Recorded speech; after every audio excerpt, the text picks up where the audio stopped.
한국직업방송과 연합뉴스TV가 함께 만드는 취업 전문 뉴스 투데이 고용플러스입니다. 최저임금 인상으로 저임금 노동자의 고용 불안 우려가 현실화하고 있습니다. 임금 인상 속에 대학 청소, 경비원을 아르바이트생으로 대체하거나 아파트 경비원 휴식 시간을 억지로 늘리는 사례도 나오고 있습니다. 차병섭 기자입니다. 새해 용역 계약 변경 시기에 맞춰 서울 시내 다수 대학들이 학내 청소 경비 직원 숫자를 일제히 줄이고 있습니다. 연세대 등은 퇴직자 자리에 아르바이트생을 쓰기로 했고 홍익대는 직원을 해고까지 한 상황. 작년에 임금을 올려줬다는 이유만으로 구조조정을 한 거죠. 저희 일방적으로 미아 조합원들 4명을 해고를 한 것입니다. 이제는 상교돼가지고 막혀들어 또 한 명을 또 줄여버린 거예요. 근로자한테 얘기도 없이 줄였습니다. 이에 항의하는 집회도 각 대학에서 열리고 있습니다.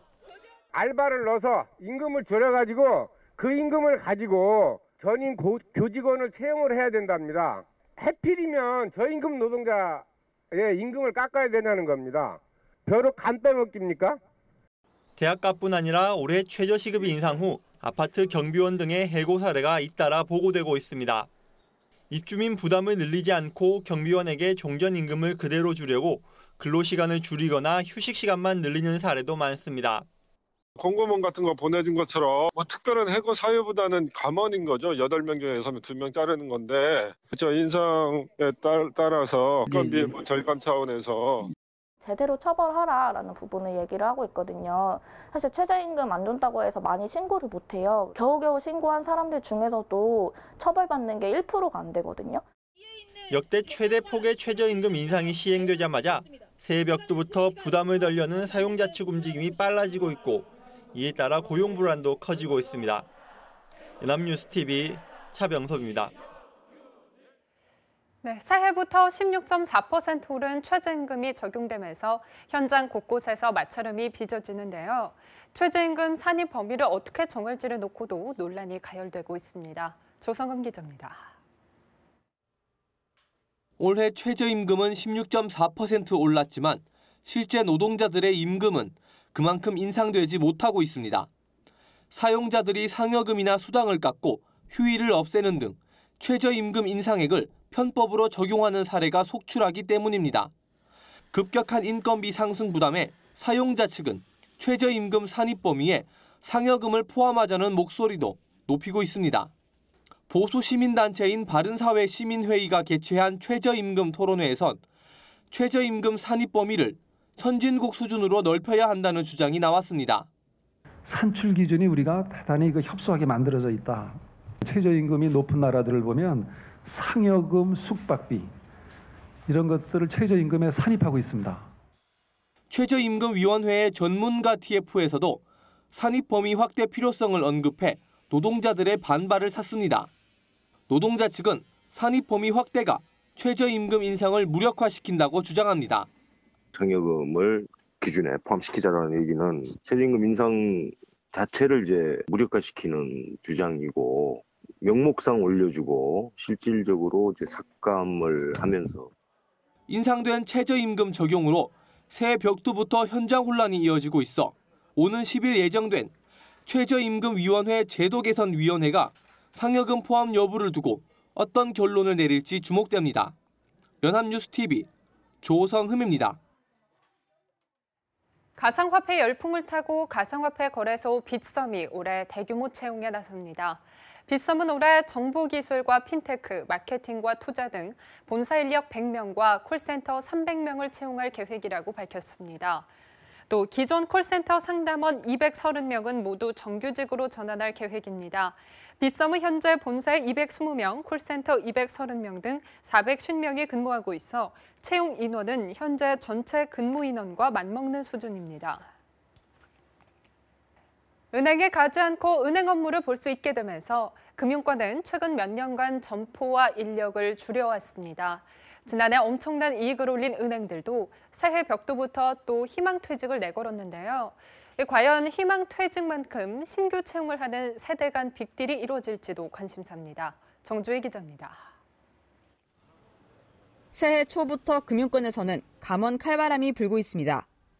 작년 희망퇴직으로 2,800명이 떠난 KB국민은행은 어제까지 임금 피크제 적용자를 대상으로 또 희망퇴직 신청을 받았습니다.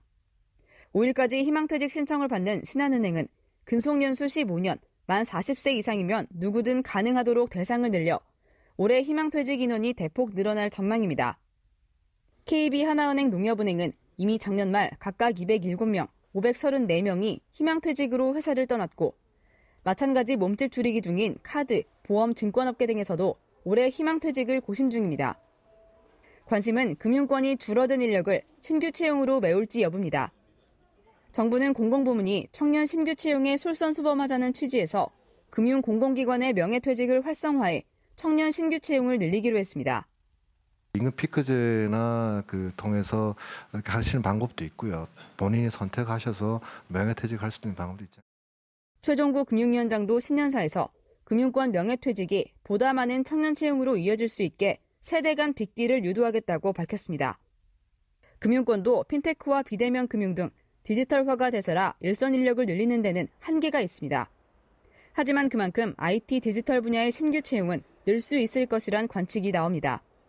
연합뉴스TV 정주입니다. 가계부채, 환율, 가상화폐까지 요새 금융은 걱정이 많은 분야 중 하나인데요. 새해를 맞아 경제부총리와 한국은행 총재부터 금융사 대표들이 한자리에 모인 자리에서 정책당국은 금융권의 혁신 성장을 뒷받침해달라는 주문을 내놨습니다. 박진영 기자입니다. 정부와 감독기관, 금융사 대표들의 새 인사 자리에서 나온 정부의 주문은 혁신 성장에 금융권이 기여해달라는 것이었습니다. 이제까지 담보 위주 대출에서 투자 중심으로 한다든지 하는 것들이 이제 우리 금융이 우리 경제의 3% 성장을 위한 역할이 될 수 있겠죠. 금융위원회와 금융감독원의 주문도 돈이 제대로 흐르게 해 성장에 기여해달라는 것이었습니다. 생산적인 분야에 대한 원활한 자금 공급을 통해서 경제 성장을 촉진해야 할 중대한 임무를 수행해야 합니다. 안팎의 위험 요인이 산재한 상태에서 혁신 분야 중심의 3% 성장을 내건 정부로선 금융의 뒷받침이 절실한 겁니다. 하지만 이주열 한국은행 총재는 조금 다른 이야기를 내놨습니다. 성장만 볼 게 아니라 우리 경제의 위험 요인을 간과해서는 안 된다는 겁니다. 이렇게 안팎의 여건을 자세히 들여다보면 이러한 성장과 금융 안정을 제약할 수 있는 위험 요인들이 적잖이 잠재해 있는 것이 사실입니다. 이 총재는 특히 성장세가 회복되고 금융 건전성이 양호한 지금이 한계 기업 구조조정의 적기라며 성장뿐 아니라 성장의 위험을 미리 제거하는 데 금융의 역할을 강조했습니다. 연합뉴스TV 박진영입니다. 네, 지난 3일 오전 9시쯤 서울시 교육청 간부 52살 임모 씨가 자신의 승용차에서 숨진 채 발견됐습니다. 경기도 고양시의 한 도로에서 발견된 임 씨의 차량 안에서는 타다 남은 번개탄과 함께 일이 너무 힘들다는 내용의 유서가 나왔습니다. 경찰은 임 씨가 스스로 목숨을 끊은 것으로 보고 사망 원인을 조사하고 있습니다. 임 씨는 일선 학교 교장을 거친 장학관으로 서울교육청에서는 교육혁신과 학생 인권 관련 업무를 맡아왔습니다. 지난 3일 오전 10시 40분쯤 서울 강동구 길동에 있는 신축 건물 공사 현장에서 60대 노동자 A씨가 떨어져 숨졌습니다. 강동경찰서와 소방당국에 따르면 A씨는 7층에서 작업을 하다가 땅에 떨어져 그 자리에서 숨졌습니다. 경찰은 공사 현장 관계자들을 상대로 정확한 사고 경위와 안전과실 여부를 조사하고 있습니다. 서민들이 가장 많이 창업하는 업종은 음식점과 주점입니다. 그런데 이 두 업종의 생산이 지난해 역대 최대폭으로 감소한 것으로 드러났는데요. 소비 부진과 청탁금지법, 1인 가구 증가 등의 여파를 받았다는 분석이 나오고 있습니다. 정선미 기자입니다. 세종시의 한 상가입니다. 임대문이 종이가 붙어있는 텅 빈 가게를 쉽게 찾아볼 수 있습니다.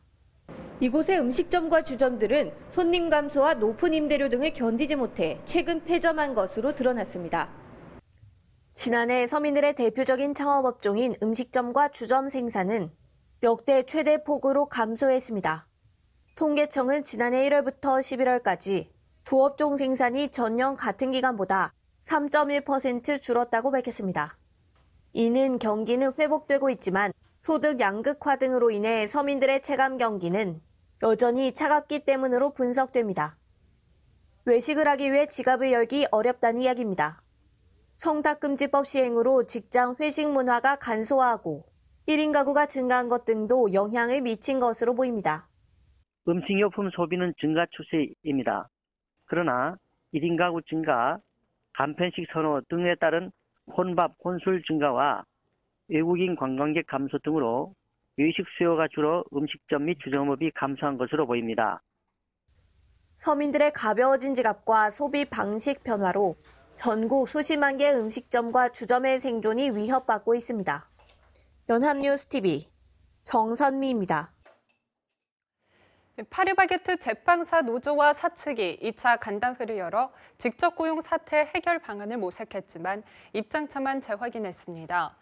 파리바게트 노사는 지난 3일 서울 양재동 덕혜호텔 서울에서 만나 2시간가량 비공개로 논의를 진행했습니다. 이번 사태 당사자인 제빵사들이 처음으로 간담회에 참석했지만 제빵사 노조가 직접 고용 원칙을 고수한 반면 사측은 기존의 3자 합작법인을 통한 고용 방침에서 물러서지 않았습니다. 새해를 맞아 금연하려는 사람들이 늘고 있습니다. 실제로 금연 클리닉을 포함해 금연 캠프까지 관심이 뜨거운데요. 혼자 금연을 시도하는 것보다 가까운 의료기관에서 도움을 받는 게 금연에 더 효과적이라고 합니다. 정인용 기자입니다. 서울의 한 보건소 금연 클리닉. 갈수록 흡연자가 설 자리는 줄어드는 추세와 맞물려 올해만큼은 담배를 끊어보겠다는 시민들이 하나둘 모여듭니다. 금연 클리닉에서는 6개월간 금연이 잘 지켜지고 있는지 관리를 받을 수 있습니다. 특히 혼자 금연을 시도하는 것보다 전문 상담사에게 체계적으로 관리를 받기 때문에 금연 효과가 큽니다. 금연 클리닉에서는 상담사와의 대면 상담을 통해서 보조제와 행동 물품들을 무료로 받으실 수 있고요. 혼자로 하시는 것보다 도움을 받으시면서 금연을 하시는 게 금연 성공률을 높일 수 있습니다. 4박 5일간 합숙형 금연 캠프에 참여하려는 사람들도 늘고 있습니다. 서울금연지원센터의 새해 첫 금연 캠프 신청자는 28명으로 지난해 평균 참여자 22명보다 늘었습니다. 저희 전문 치료형 금연 캠프는 4박 5일 동안 진행이 되며 건강검진, 운동상담, 심리상담 등을 제공하고 있습니다. 마감 기한이 남아있지 않지만 문의 전화가 쇄도하고 있어 금연 프로그램에 참여하는 것도 중요하지만 자기 스스로 금연 보상 계획을 세우는 등 의지를 다잡는 것도 담배를 끊는 데 필수적입니다. 연합뉴스TV 정인용입니다.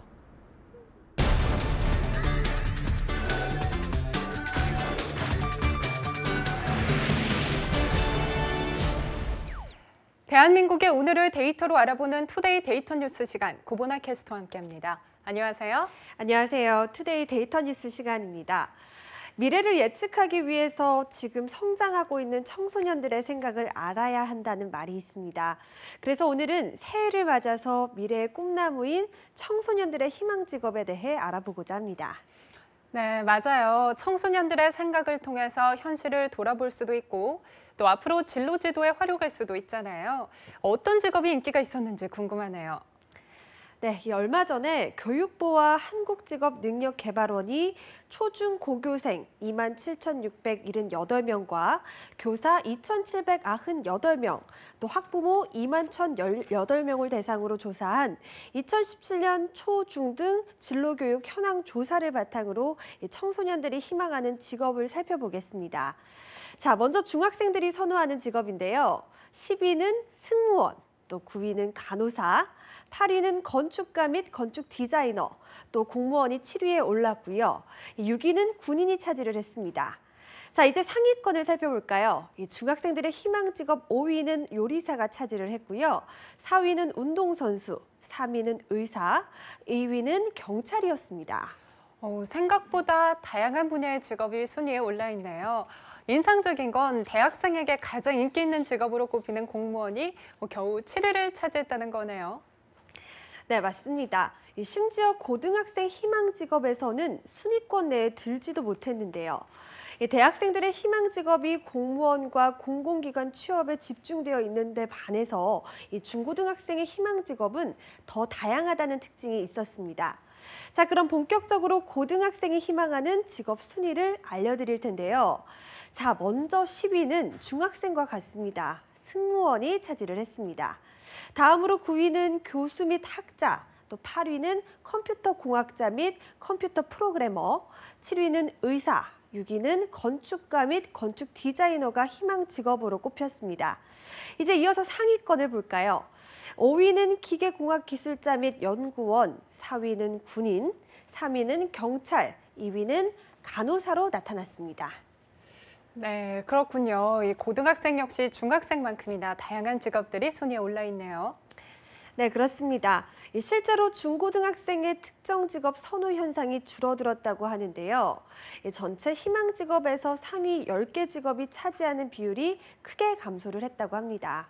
이런 현상은 진로 교육이 확대가 되면서 법조인과 의사 같은 전통적인 인기 직업에 대한 선호도는 떨어지고 더 다양한 직업에 대한 관심이 높아졌기 때문이라고 합니다. 네, 그러고 보니 법조인은 아예 순위에 포함되지도 않았네요.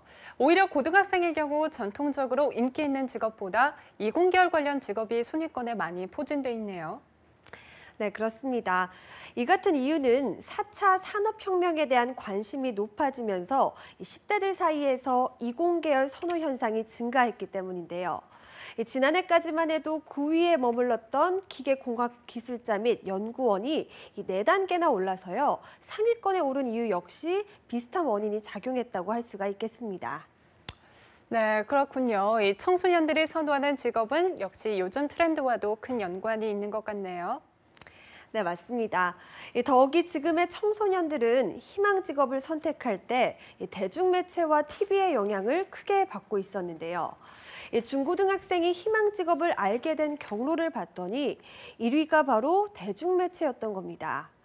2015년까지는 직업을 알게 된 경로가 부모님이었는데 이제는 부모님보다는 대중매체를 통해서 직업을 알고 또 선택하게 된다는 뜻입니다.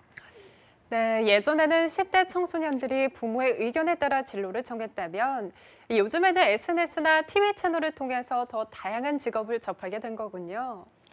네, 그렇습니다. 또 대중매체의 영향을 받으면서 이 창업에 대한 인식이 많이 바뀐 걸로 나타났는데요. 이 대중매체에서 창업 성공 사례를 볼 때 어떤 생각이 드는지 묻자 이 중학생의 47.3%, 또 고등학생의 48%가 실제로 창업을 해보고 싶거나 관심이 생긴다고 답을 했습니다. 애플사의 고 스티븐 잡스나 이 알리바바의 마윈과 같은 창업 성공 케이스를 보면서 이 창업에 대한 도전 정신을 갖는 청소년들이 점차 늘고 있다는 겁니다. 네, 그렇군요. 그런데 그러고 보니 아직 10대들이 선호하는 직업 1위가 공개되지 않았잖아요. 그럼 중고등학생이 선호하는 직업의 1위는 혹시 창업과 관련된 직업인가요? 아쉽지만 틀렸습니다. 초중 고등학생 모두 희망 직업 1위로 같은 직업을 꼽았는데요. 자, 바로 교사였습니다. 예상하셨었나요? 정말 의외인데요. 순위에 포진된 직업군도 다양하고 또 창업에 대한 생각도 긍정적이어서 1위는 조금 새로운 직업일 줄 알았거든요. 네, 저도 그렇게 생각을 했는데요. 하지만 이 교사는 언제나 이 선호하는 직업에서 불패의 신화를 걷는 듯합니다. 진로교육 현황 조사를 처음 실시한 2007년부터 11년 연속 교사가 1위를 차지한 건데요. 과거에 비해서 특정 직업에 몰리는 현상은 사라졌지만 청소년들도 안정적인 직업을 선호하는 경향이 강해서 이런 결과가 나왔다는 분석입니다. 네, 그렇군요. 하지만 창업에 대한 도전 정신을 갖는 청소년도 증가했다는 건 매우 긍정적인 현상인 것 같습니다.